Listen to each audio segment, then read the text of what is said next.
Meraklısına kanalından herkese merhabalar. Arkadaşlar bugün Tayland usulü rulo dondurma yapacağız. Türkiye'deki ismiyle tava dondurma. İlk olarak tepsimizi donması için dondurucuya koyuyoruz. 1 bardak süt ve 1 bardak kremamız var arkadaşlar.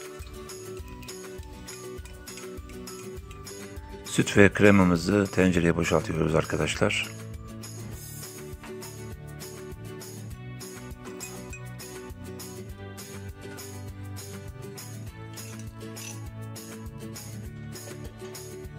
Daha sonra 2 kaşık şekerimizi ilave ediyoruz.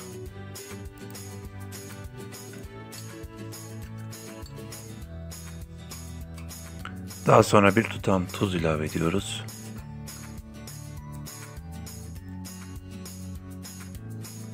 Ve kremamız kaynayana kadar orta ateşte pişiriyoruz.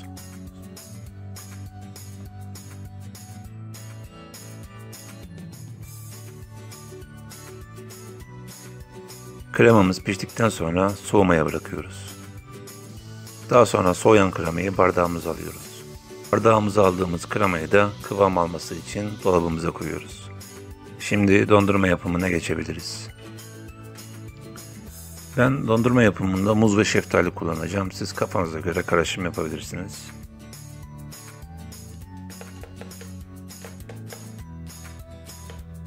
Gördüğünüz gibi bütün karışımı spatula yardımıyla parçalıyorum.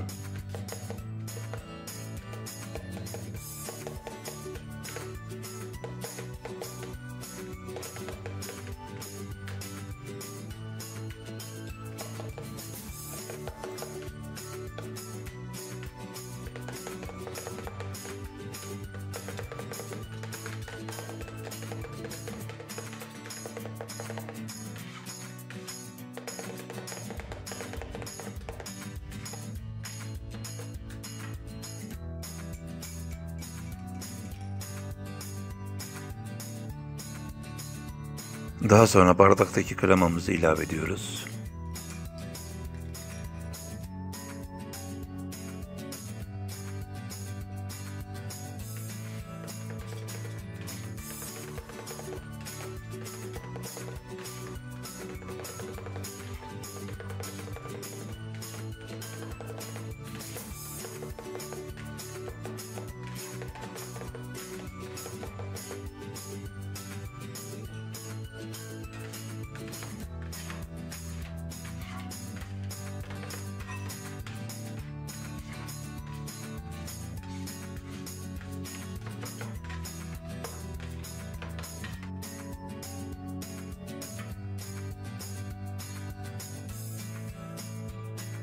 Yaptığımız karışımı tepsinin her tarafına yayıyoruz.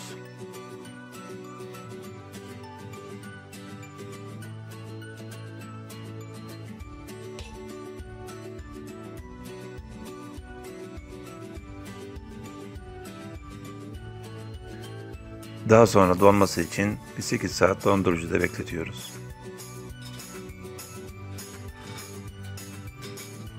Spatula yardımıyla dondurmamızı rulo haline getiriyoruz.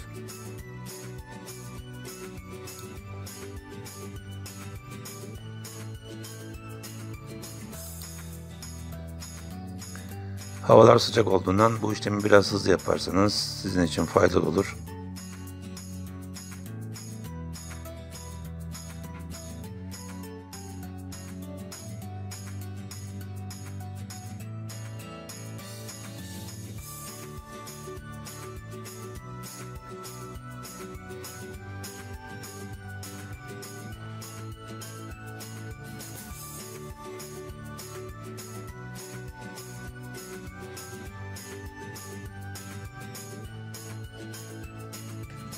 Son olarak arkadaşlar, yaptığımız dondurma rulolarını servis için kaselerimize alabiliriz. Gördüğünüz gibi arkadaşlar dondurmamız hazır. Gayet de lezzetli bir dondurma, doğal bir dondurma. Afiyetle yiyebilirsiniz.